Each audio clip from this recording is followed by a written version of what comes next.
ये है आम जिंदगी।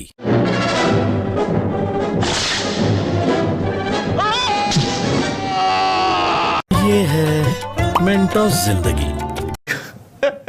तो क्या हाल चाल है सबके भाई। आप लोगों की भारी डिमांड के ऊपर मैं लेके आया हूँ मिथुन दा के फनी एक्शन सीन्स का पार्ट 3। मिथुन दा एक ऐसे हीरो थे जो कि आओ देखते थे ना ताओ, बस उठाते थे अपना पाँव और गुंडों की पार लगा देते थे नाव। तो चलो भाई ना खाते हुए भाव वीडियो को शुरू करते हैं। इस वीडियो में आप ऐसे ऐसे एक्शन सीन देखने वाले हो जिसको देखने के बाद आप भी कहोगे वाओ।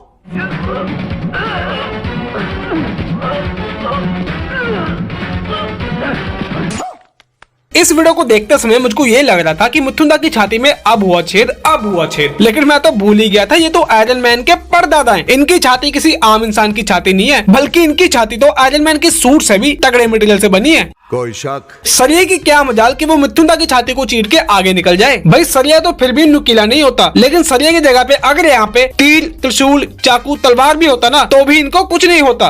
कोई शक नहीं। नागिन डांस करने की लिस्ट में नंबर 1 पे आते हैं मिथुन दा। ये बंदा नाचते समय तो नागिन डांस करता ही है, लेकिन लड़ते समय भी नागिन डांस करने से बिल्कुल भी हिचकिचाता नहीं है।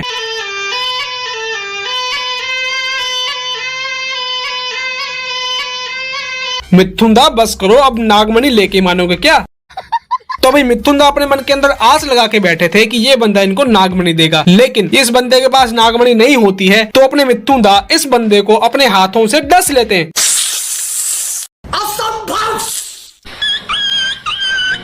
लो भाई आज तो मिथुन दा की एक और सुपर पावर पता लग गई। इनके अंदर तो नागराज की भी शक्ति है।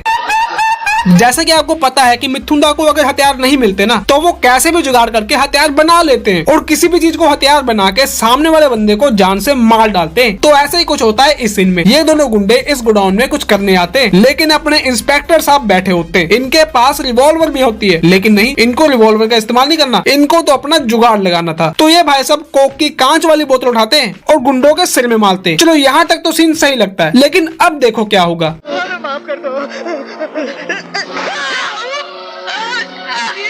देख रहे हो विनोद अपनी शक्तियों का कैसे गलत इस्तेमाल किया जा रहा है। मिथुन दा ने ये बोतलें तोड़ के नहीं फेंकी, बल्कि साबुत फेंक दी और ये बोतलें गुंडों के पेट में जाके ऐसे घुस गई जैसे कि ये बोतलें नहीं तेज धार वाली चाकू हो। सही बात है। मिथुन दा अपनी फिल्मों में बहुत बड़े बड़े स्टंट करते थे, लेकिन इनसे भी ज्यादा आगे होते थे इनके गुंडे।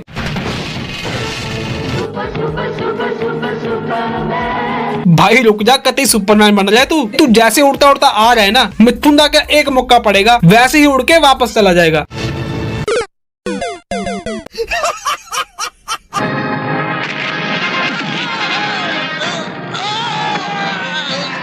पहले तो ये बताओ ये दीवार किसने बनाई? इतनी सस्ती इतनी नकली दीवार, इससे पक्की दीवार तो मिट्टी की बन जाती है। दीवार बनाने के लिए बस ईंट नहीं लगती, बल्कि रेता और सीमेंट भी लगता है, जिनको मिला के मसाला बनता है। लेकिन इस दीवार में मसाला कहाँ है? इससे ज्यादा मसाला तो रजनीगंधा में निकल जाता है। इस सीन में मिथुन दा आते हैं लड़की को बचाने के लिए, क्योंकि ये गुंडे लड़की को तंग कर रहे होते हैं और तंग भी देखो कैसे कर रहे हैं। भाई कैसे गुंडे हो तुम गुंडों का नाम भी डुबा रहे हो और भूतों का भी। भाई भूतों के पास इतना टाइम कहाँ कि वो जाके लड़की छेड़े, पर कोई बात नहीं, मिथुन दा आ रहे हैं, तुमको अभी बताते हैं। बस हवा निकल गई। भाई ये लोग तो झूठ मूठ का भूत बन रहे थे, लेकिन इनको ये नहीं पता कि मिथुन दा तो इनसे भी बड़े भूत हैं। जब मिथुन दा ने किसी को डराना होता है, किसी को मारना होता है ना, तो इनके अंदर भूतों वाली पावर आ जाती है। ये गुंडे को दूर दूर तक भगा भगा के मारते हैं।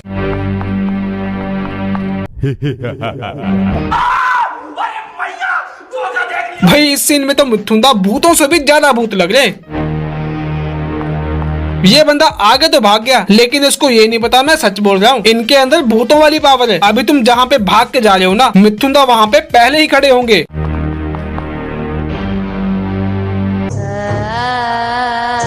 फिर से आ गए रे बाबा। वाह मिथुन दा वाह, हमको ये तो पहले से पता था कि आपके अंदर सुपर हीरो वाली सारी पावरें हैं, लेकिन ये नहीं पता था कि आपके अंदर भूतों की पावर भी है। आज तो हमने देख ही लिया।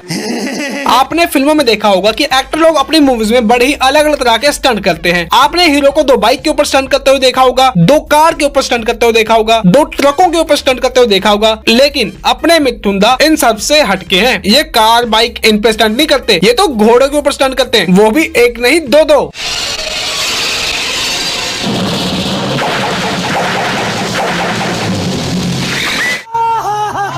ये कहावत तो आपने जरूर सुनी होगी कि दो किश्तियों के ऊपर पैर रखने से बंदा डूबता है, लेकिन मिथुन दा के केस में ऐसा नहीं है। अगर ये दो घोड़े के ऊपर पैर रख के स्टंट करते हैं तो ये डूबते नहीं बल्कि उड़ते हैं। भाई ये कैसे हुआ, कोई समझाएगा क्या? भाई साइंस के रूल्स के हिसाब से जब मिथुन दा ने किक मारी तो मिथुन दा को भी थोड़ा आगे जाना चाहिए था, लेकिन ये भाई साहब किक मार के दोबारा घोड़ों के ऊपर खड़े हो गए। मिथुन दा ये आपके पास कैसी कैसी शक्तियां हैं? भाई घोड़ों के ऊपर इतना अच्छा बैलेंस तो सर्कस के जोकर भी नहीं कर पाएंगे जितना की मिथुन दा ने किया है। मिथुन दा की फाइट भी तो देख लो किससे हो रही है, अपने जग्गू दादा से। भाई दोनों का बराबरी का मुकाबला है। भाई दोनों एक दूसरे को घोड़े पे से उड़ उड़ के मारे। क्या बात है।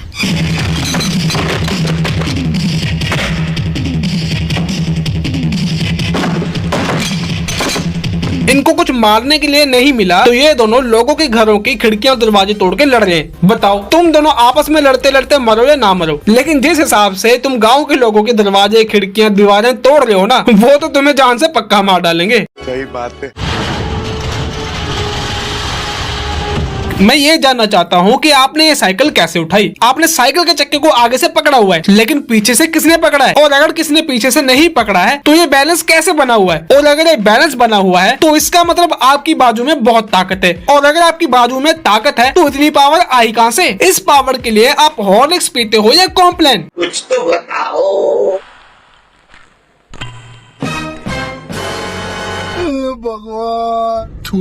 मिथुन दा के पास इतनी पावर थी, कभी कभी तो ये आउट ऑफ कंट्रोल हो जाते थे और अपनी पावर का प्रदर्शन करने के लिए ये कुछ भी करते थे। तो ऐसे ही मिथुन दा एक बार प्रैक्टिस कर रहे थे और ये लड़की को कह रहे थे कि मेरे पाँव पे मारो, हाथ पे मारो। मिथुन दा चेक कर रहे थे कि इनके अंदर कितनी पावर है। फिर मिथुन दा ने ओवर कॉन्फिडेंट होके लड़की को कहा यहाँ पे मारो। बस यहीं पे कर दी मिथुन दा ने गलती। मिथुन दा आपको पता नहीं क्या, यहाँ पे छोटा दिमाग होता है। इधर छोटा दिमाग होता है, आदमी मर जाता है।